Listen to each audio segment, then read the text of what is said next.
Hello, my name is Jane Mayer, and I am the Director of Employer Relations at the University of South Carolina in the Darla School of Business. Today, I have three of our leading faculty members who are going to share with us some insights around how this particular crisis is impacting the human resources function, talent acquisition, both now, and some thoughts on what may be happening in the coming months. But I'd like to ask them to start with an introduction. So why don't we start with you, Julian?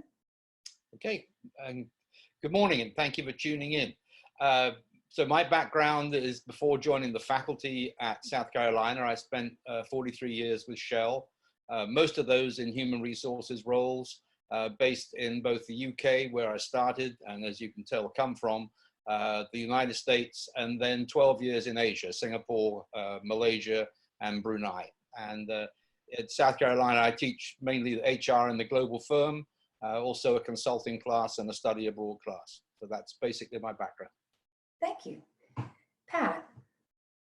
Hi, I'm Patrick Wright, and thanks for joining us today. I joined the faculty here about 9.5 years ago, and came from Cornell. What I study mostly is strategic human resource management and how firms use people as a source of competitive advantage.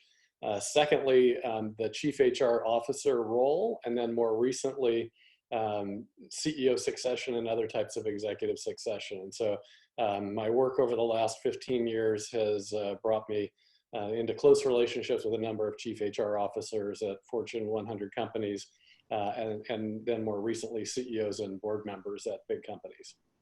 Great, thank you. Rob. Good morning, everyone. My name is Rob Floyhart. I'm also a professor in the management department. Have been at USC for about 15 years now. And most of my research focuses on the areas of staffing and linking staffing to business outcomes strategically and operationally.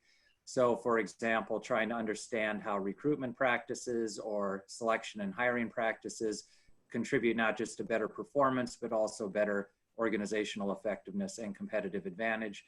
Also look at that from a variety of angles, both with analytics and predictive modeling, as well as occasionally the legal side of staffing as well. Wonderful. Well, thank you guys so much. I hope you and your families are all healthy in this very unprecedented time. I'd like to start with a question about communication. And this stems not just from being the facilitator of this panel, but also seeing how good and bad communication in times like this, coming from human resources or from leadership, can do good or bad things to morale and to the safety employees feel. So particularly for Pat and Julian, in this time of crisis, what types of communication coming from leadership can make or break the success in this type of event? And what would that look like? Who should be communicating, who should they be communicating with, and what should it look like? Julian, since you've been through this, why don't you start? Thanks, Pat. I think the key, I don't think you can over communicate. I think that's one of those perhaps truisms, but at this time, it's easy to say, well, I'm just going to hold my communications until I've got all the answers. And my first reality is in this current crisis, you're going to wait till hell freezes over before you get all the answers. You really are. I think the second thing is making it personal. I think if I'm now talking to the companies who recruit from our program about what they've done, one of the two of them have done this and said, I'll send you the email. One said, I looked for the email, but I can't find it because we're doing it all over the phone. So they're doing the human touch. They're actually talking to people who work for them. They're talking to potential employees. And I think that attention to the human touch at times like these is really important. Emails are important, other ways of communicating through video conferences and stuff like that. But this idea of making it personal, because the normal reaction that I have when you're going through crises, like a downsizing or dealing with a hurricane or whatever it may be, is that managers tend to hide. So they'll go off and pretend it isn't happening, and they'll do important things and spreadsheets and stuff like that. And that's the time that managers need to be visible and need to be present And this crisis prevents us doing that. Mhm. So that we're in unusual times. And so I think the closest you can get to that is some form of FaceTime or call like this, or a personal phone call to reassure people to see they're okay and ask if there's anything that can be done, stuff like that, rather than just the mass communications. Pat? Yeah, I would agree with just everything that Julian said.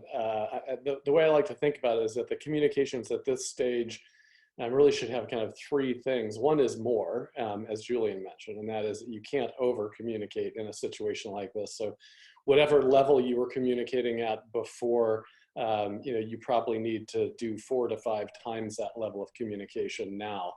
Because you don't realize how much is being communicated just passing in a hallway, saying hi, things like that, versus the formal meeting. So really kind of ratchet up the amount of communications. Second, in terms of the nature of the communications, part of it is talking to. And so as Julian mentioned, the idea is that you want to disseminate as much information as possible. And disseminate as much information, even if it is to say, we don't know.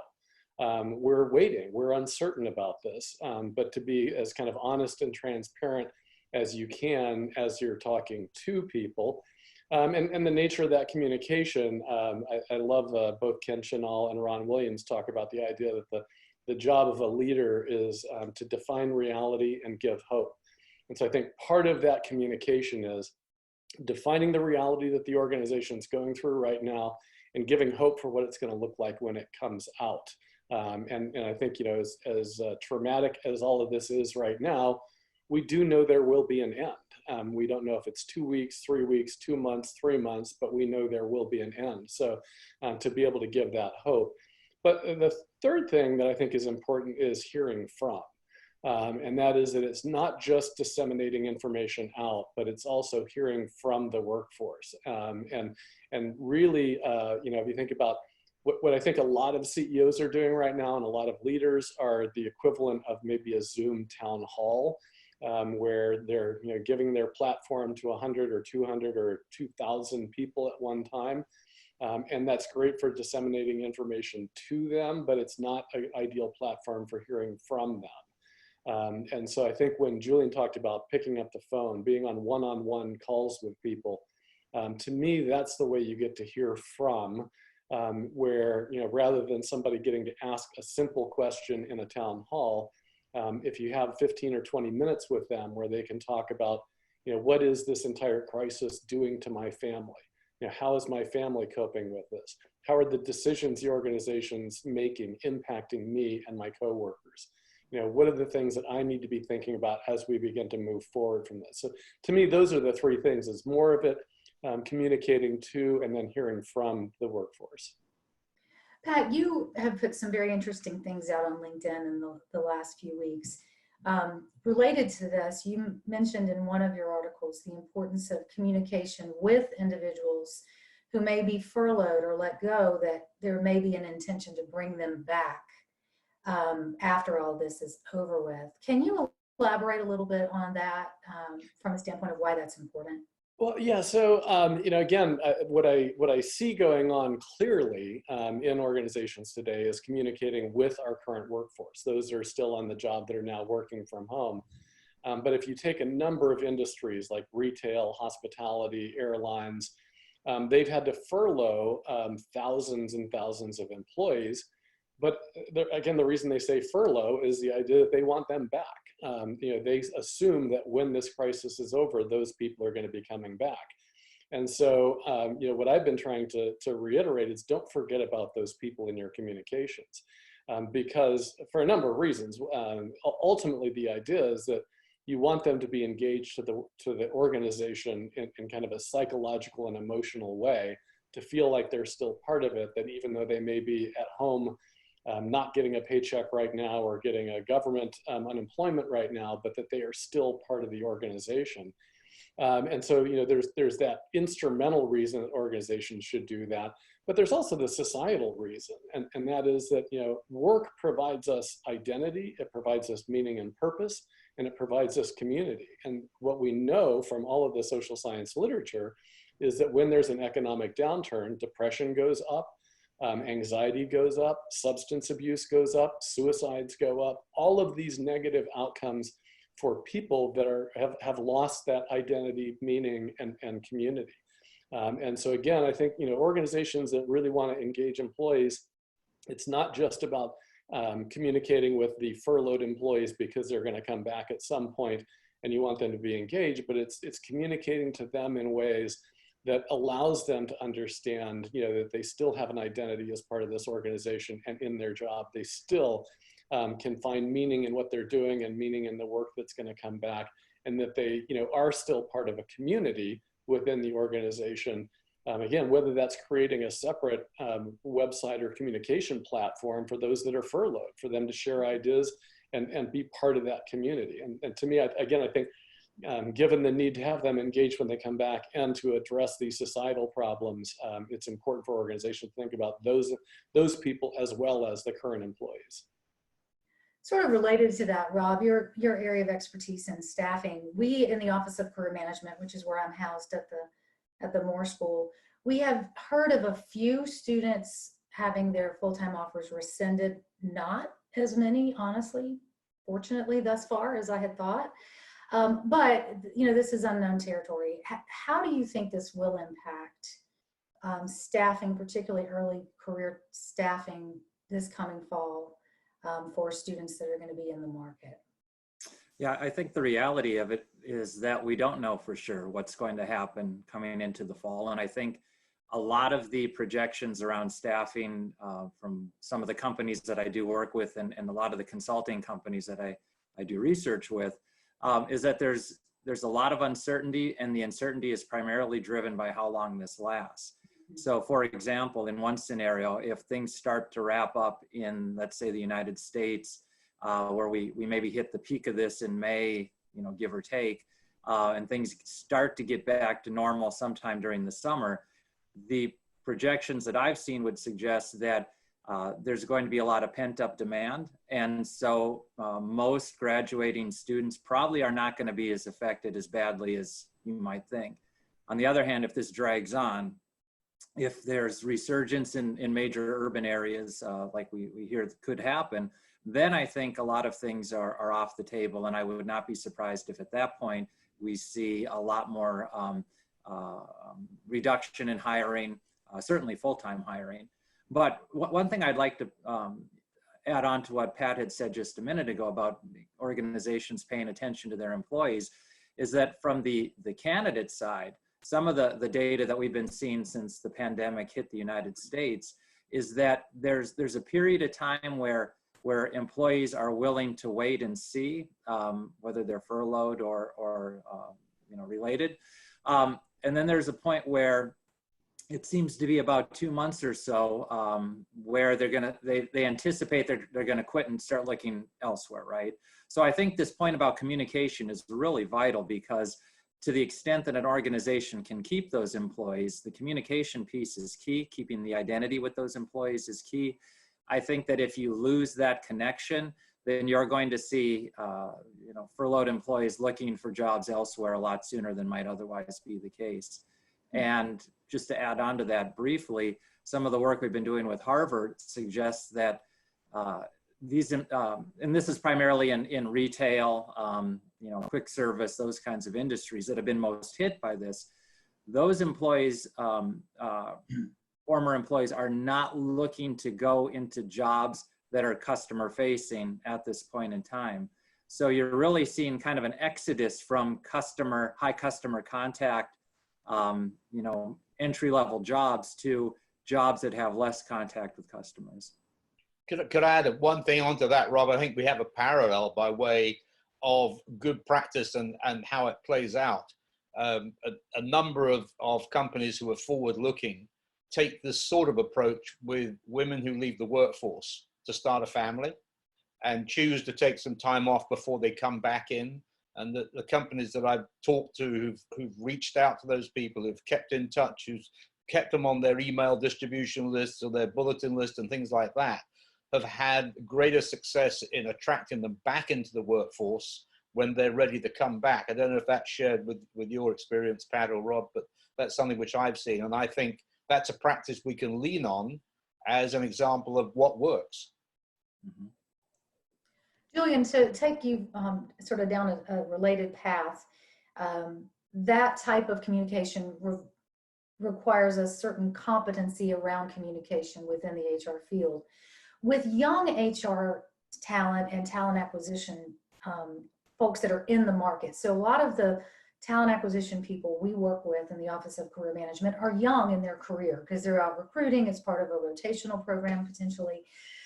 What key competencies do the younger HR and talent acquisition professionals need to lean into in this time? And what do you think it's going to look like on the other side? What are they going to need to be able to do? It was interesting. I think kind of broaden it out a little bit and talk about professionals in general, because when I started thinking about that question, Jane, I started thinking about, what are the things that will change those competencies? And so all my mind was around that. And I'd done a presentation to a company up in Charlotte, talking to them about the world of work in the future, and thinking about the impacts of artificial intelligence and mobility and all that sort of stuff. And at the end of it, I said, well, I think, the 6 things that will be at a premium will be people who can build bridges, people who are learners, people who are optimistic, people who are courageous, people who are resilient. And I'm thinking, I'm not sure that's different from what we've always held to be important.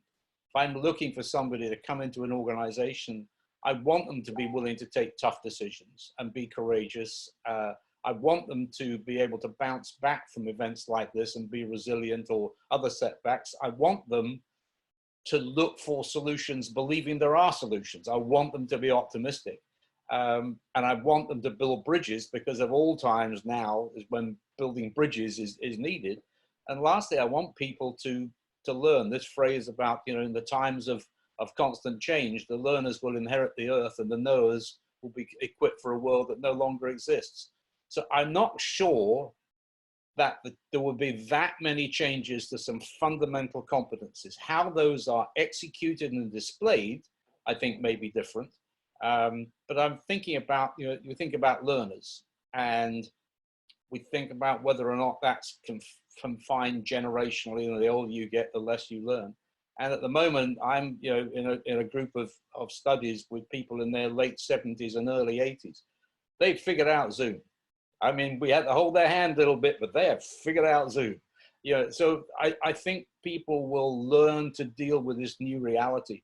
And some companies are already ahead of the curve. I mean, you and I have talked about this. We're already seeing, one company we visit in Singapore each year does all of their graduate recruitment using video interviewing. A couple of companies in the US are doing all of their recruitment using video interview. They do not have a face-to-face until it comes to a familiarization visit. So I think there's already evidence that this is beginning to creep into into the way people recruit, and that may become more prevalent. But I think the HR professionals need to be ready to adapt away from the reality that everything has to be done face-to-face. And there are other ways of doing it. Julian, on that last point, I think you're exactly on. And that is, I was speaking with a CHRO not long ago, and she was telling me that, one thing that this whole experience has taught her is that she will never do a round 1 interview in person ever again. And we're talking about hiring C-suite positions. And she just said, when you think about the expense and all of the trouble of getting, a number of people to arrange a face-to-face meeting, and she said, we've discovered you can do that in Zoom. You can, interview 20 people via Zoom and narrow it down to the 3 that you want to have a face-to-face in-person interview with. But it'll be much more efficient to do all of this. And so I think that the same thing is probably going to happen on campus over time, is that more and more companies are going to say, why are we sending a whole team there to interview people when in fact we could do first round screening via Zoom, and then invite 3 of them to come visit us face to face in person. Sure. Pat, if I could follow up on that and echoing the same thing, everything that I'm seeing and hearing is basically exposed how dysfunctional our hiring habits have probably been for quite a while, and what the technology has really enabled us to do but for a lot of reasons, companies haven't pursued it. I think I heard somebody make a joke that one thing about everybody working from home is that it's exposed how many meetings could have been emails. And I think the same has been true with hiring, especially around interviewing and things of that nature. How effective, if appropriately done, virtual interviews, digital, mediated interviews actually do work really well. It's just that we're not used to doing it that way. I mean, I think, Jane, we talked, this is one of the things when I was working in Singapore, it was during the SARS crisis. And so approval for travel was at an incredibly high level. Travel to places like Hong Kong and Singapore and mainland China was really restricted. And of course, the first paradigm was the business is going to suffer, relationships will drift off. And reality was the only thing that suffered was the travel budget went down. That was it. I mean, there was no impact to the business at all. My million miler club started to diminish, but other than that, there was just zero impacts of material or lasting nature. There really were. Rob, is there research around, and you alluded to it when you said that this type of recruiting has to be done effectively. But what is the research around the effectiveness of virtual hiring when the process is more heavy on the virtual side? Yeah, it's a good question. There's still much to be learned because it's an area that frankly hadn't caught a lot of attention, given that most hiring was still done, at least interviews, face-to-face. Sure. But the good news is the practices that you would use in a face-to-face interview are pretty much the same as what you would want to use doing video interviewing, and that is using structured interviews, consistent questions. In fact, the video interviewing makes it easier to have a panel of interviewers. The problems with digital interviewing have to do with either technology, which, as we've seen, has improved a lot. I mean, the fact that we can even have this Zoom meeting recorded and distributed is a proof of that. But the other part of it is just a comfort level with it. And I think the good news for new hires, new college graduates, they're already used to all this technology. I mean, that's the one thing I would say is that for that generation, it's disruptive, but they're used to interacting this way already. Where the learning curve comes is, as Julian was mentioned, for those of us who didn't grow up with this technology, feeling comfortable with it as a mechanism for hiring. But this has forced a lot of people to do that. And again, just anecdotally from what I hear, there's a lot of people saying they're not going back to the old-fashioned face-to-face interviews. And the real issue is, what are the jobs, and at what point in the hiring process does it need to be face-to-face, and at what point can you get away with using the much more efficient video interviewing? So the reality is you really don't have to change much of anything to use video interviews. It's more a strategic question: which jobs, what time in the hiring cycle, and once you've made those decisions, making sure the technology works and use structured interviews. Great, thank you. I'm going to pivot the conversation for a moment and address this question to you, Pat, because you do work with such senior level individuals throughout your research and a lot of your work.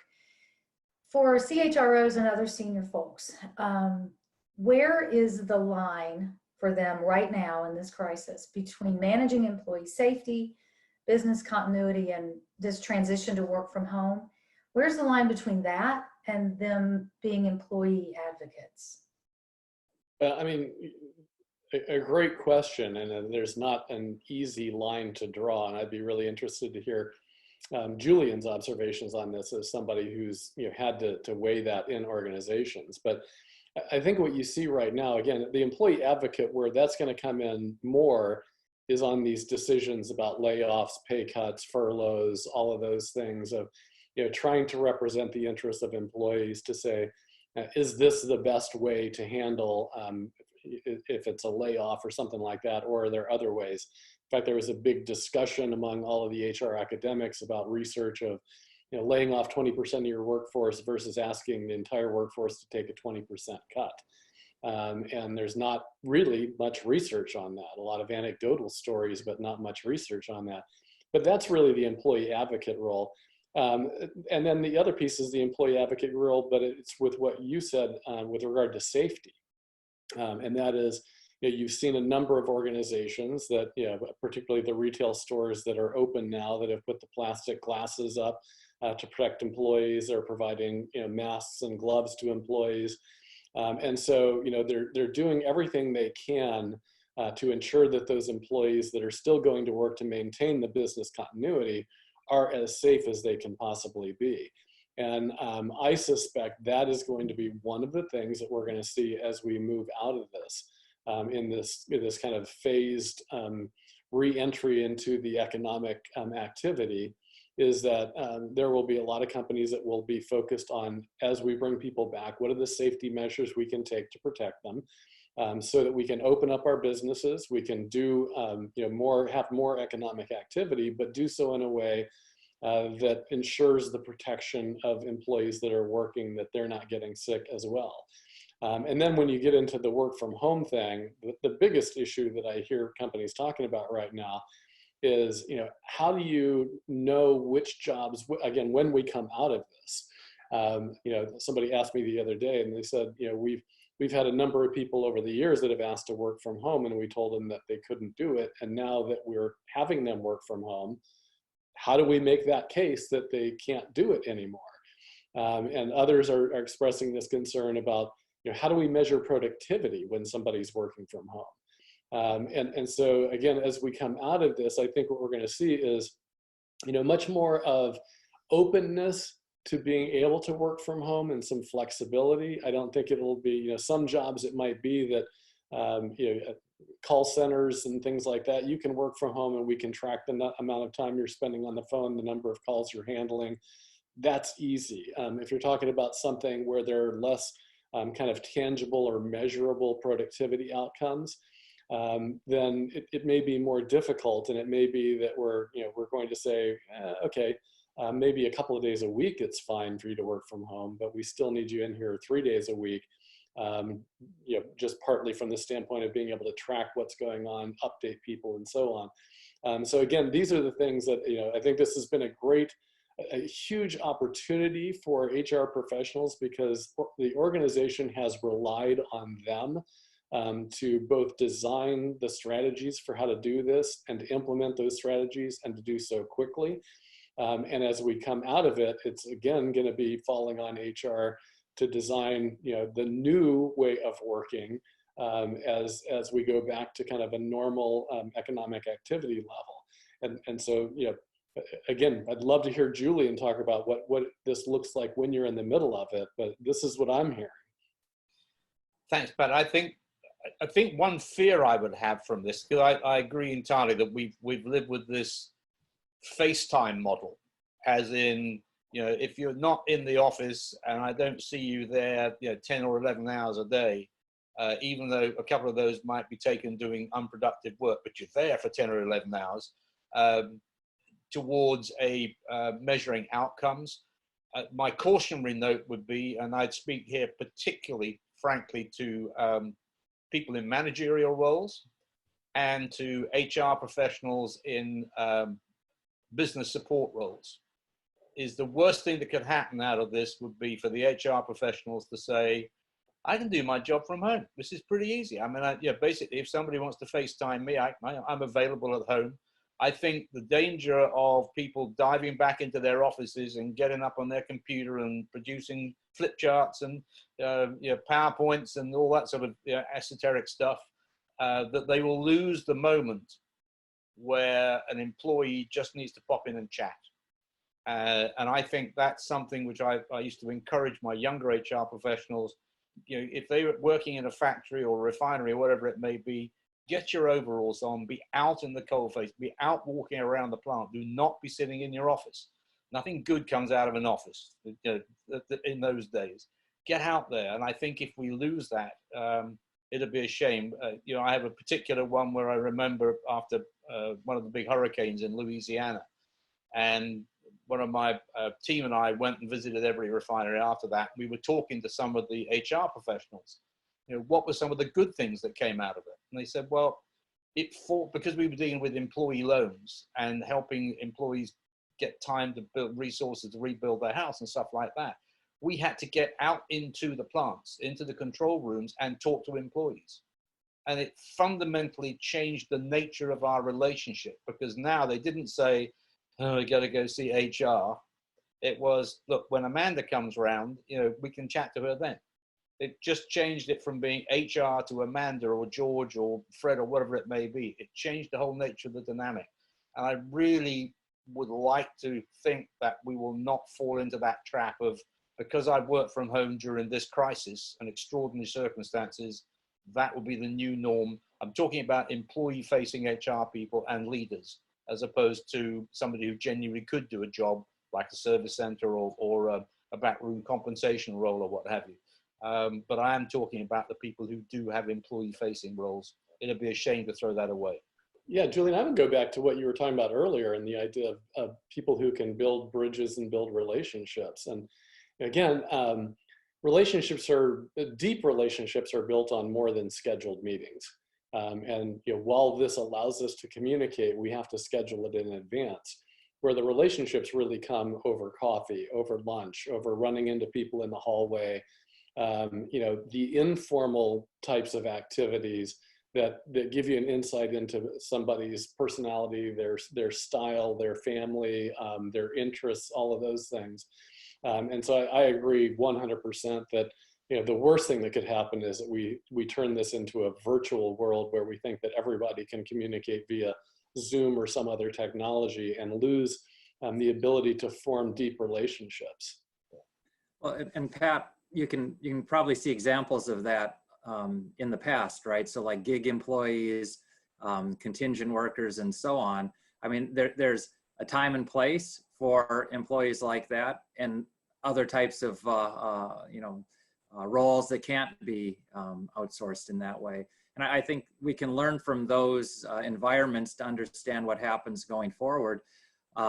Probably the key is something about flexibility, right? Where sometimes it's okay to work from home, and other times you need to be in. For some roles that you need to be in, other roles less so.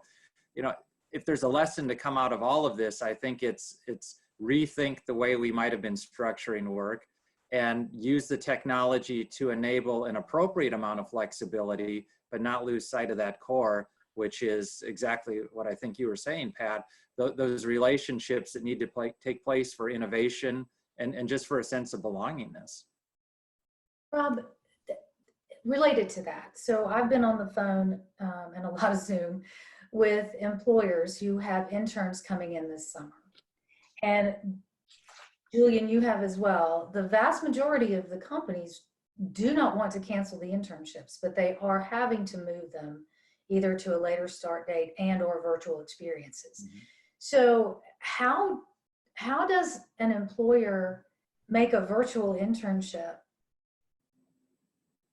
fit what you just said around the relationship and building the community? You know, what would your advice be? How do we do a virtual internship?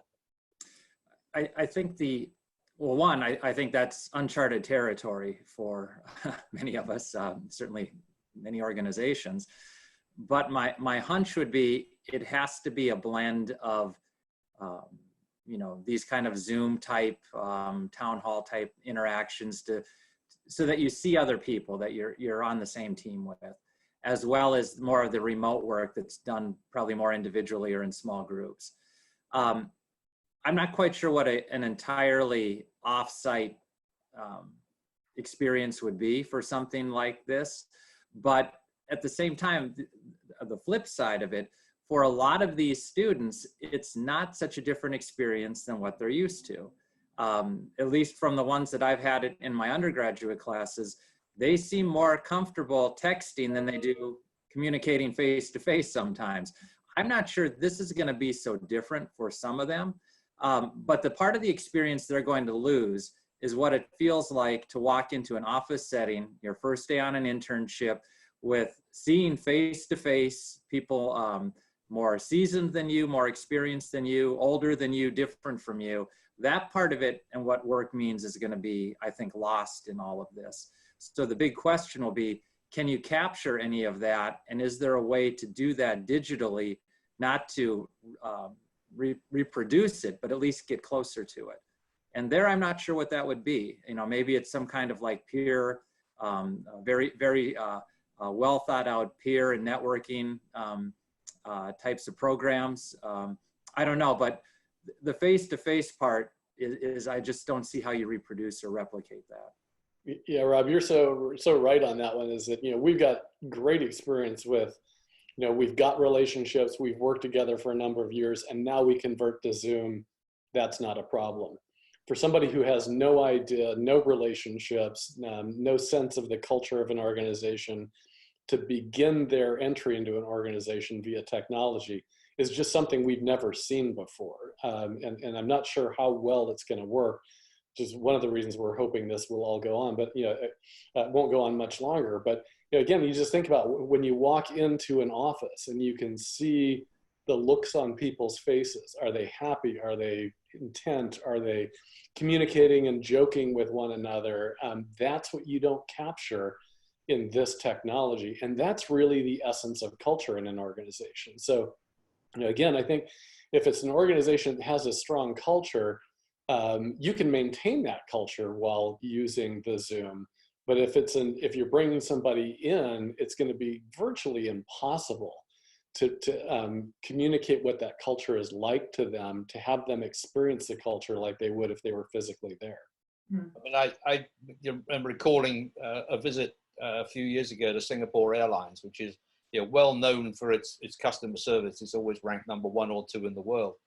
And after about 10 or 15 minutes in the building, I remarked to my host how impressed I was that everybody welcomed us. I mean, you would be walking past somebody, you know, they were an office worker or they were a janitor, they were, you know, an attendant, didn't matter.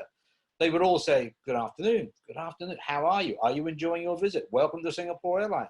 And I said to my host, so Casey, tell me, you know, people are so welcoming here. He said, we have a phrase, if it moves, greet it. And it was genuine, but it was an expression of their culture. I mean, you could be in that building for 15 minutes and you knew what the culture of Singapore Airlines was like. It was focused on making people feel welcome. And, you know, that stuck with me. And I think I couldn't agree more with Pat and Rob that this is a date or it's an engagement. It's not a marriage, but, you know, an internship is a prolonged date or a semi-engagement. And in the same way as the employers have to get a sense of whether the individual, yes, has the capabilities, but more importantly, has the fit with the organization, and the same for the intern, is this a place that I think I will fit? And that, I think, is going to be one of the big challenges to replicate in a virtual world where the student may well be for long periods of time doing sort of project work on a virtual basis individually, and not having the coffee chats with the peers, not going to the ball games when they have events like that, or having you know, happy hours on Fridays with the other interns. That's going to be the most difficult thing, I think, to replicate, not the technical assessment, but the social assessment. Yeah, I mean, really, if you take out the culture aspect of it, then people and jobs they're just commodities, and it's an entirely an instrumental exchange relationship. So if mobility was high among employees in companies with cultures, imagine the mobility and lack of commitment and everything else that falls away if everything is done just virtually without a connection to the firm.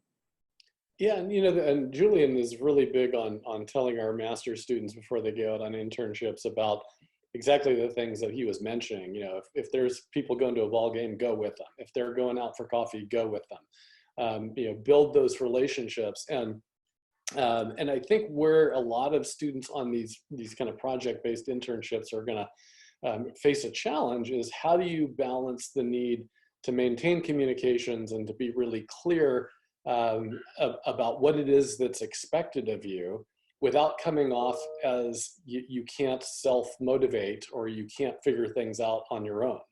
Again, when you're in an environment where there are face-to-face communications, it allows you to kind of get a better sense of, does it look like I'm asking too many questions, or I'm unable to comprehend what I'm supposed to do, versus, am I showing that I really am a go-getter and I want to make sure that I'm doing a good job?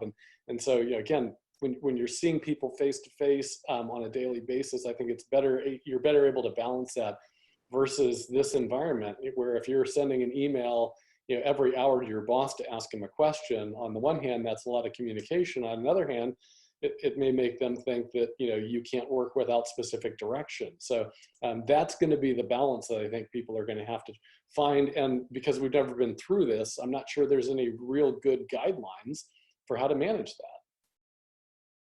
Going to be a challenge for sure. And I'm on the phone every day right now with employers as they're trying to navigate this. So thank you for your insights.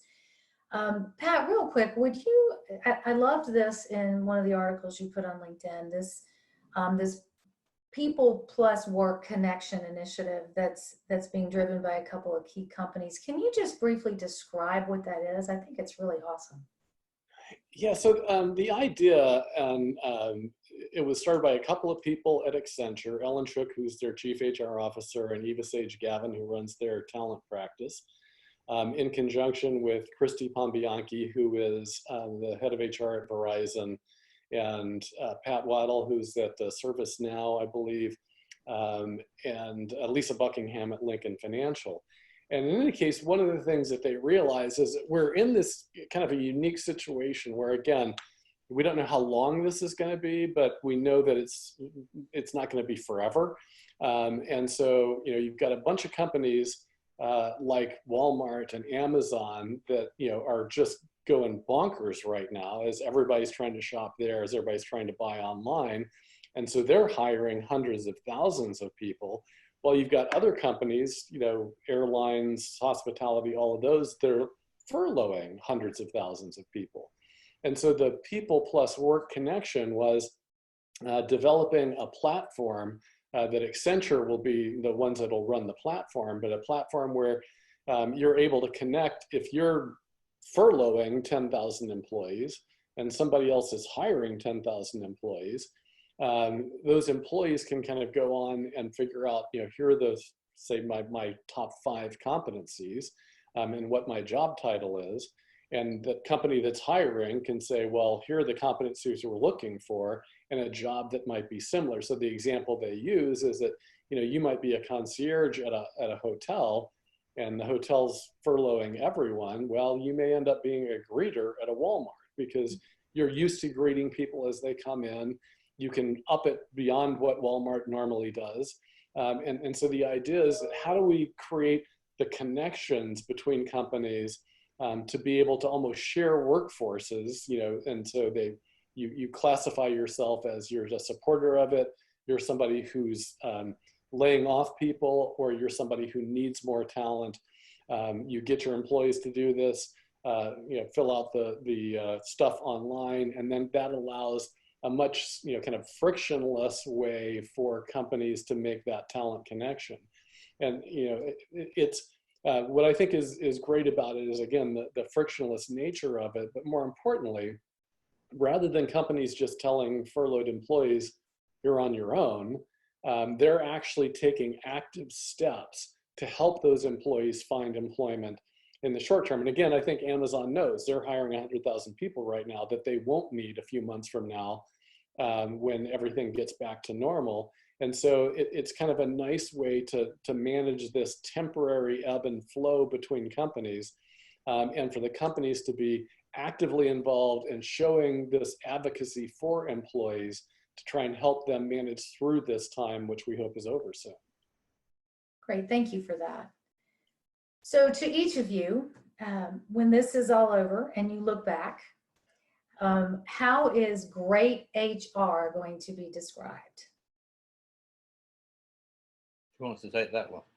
Okay, well, I'll start because I've been having a lot of communications with folks, both in the CHRO community and a couple of the thought leaders like Dave Ulrich. And I think one of the key things or key phrases that comes out of this is a caring organization.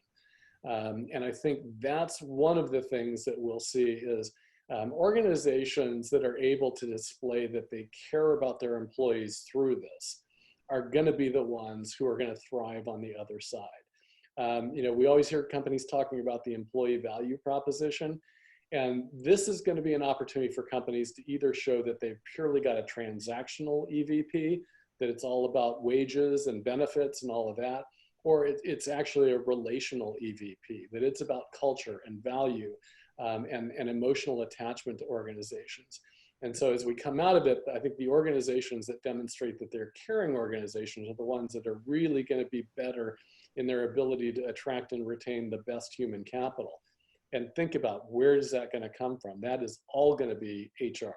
It's going to be HR working with leaders to make the right decisions. It's going to be HR managing processes to ensure that employees are treated fairly. It's going to be HR ensuring that all the communications go out. And so I think this is kind of that almost crucible point for HR, that we go through every 10 or 12 years where there's a major thing that happens where HR is either going to step up and demonstrate its value, or it's going to shy back and essentially show that they don't deliver value to the organization.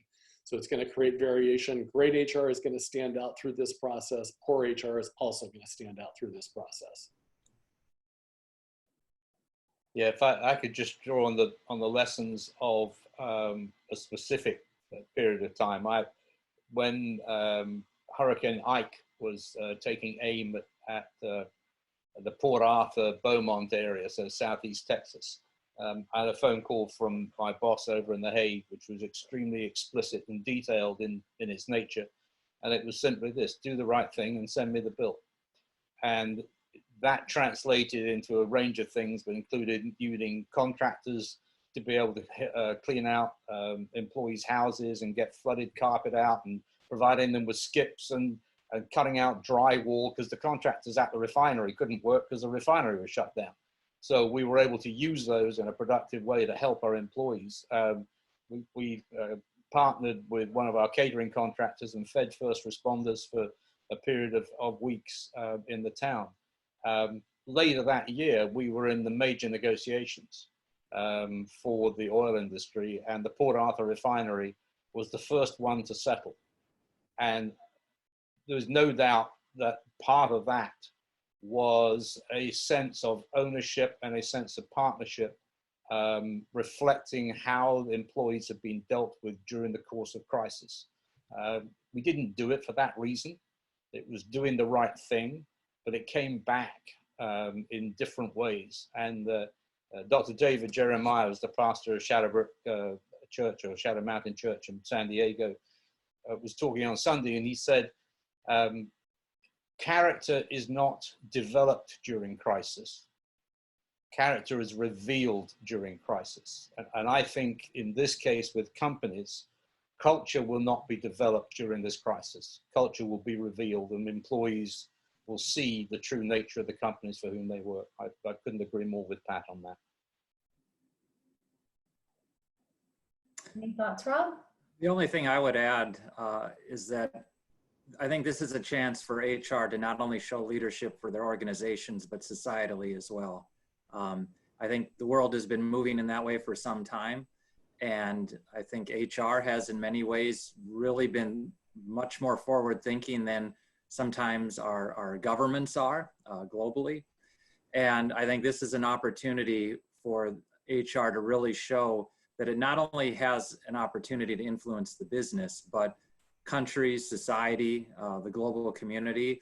I think this is that moment. And I think there's a lot of really encouraging signs where when people look back at this, they will see that not only did many organizations try to do the right thing, but it was HR that was leading in those organizations that made that happen. Well, thank you, gentlemen, for your time this morning. I really appreciate it. And I do hope that you and your families continue to stay safe and that we get back to normalcy. Thank you, Jane. Thanks, Jane. Thanks, Jane.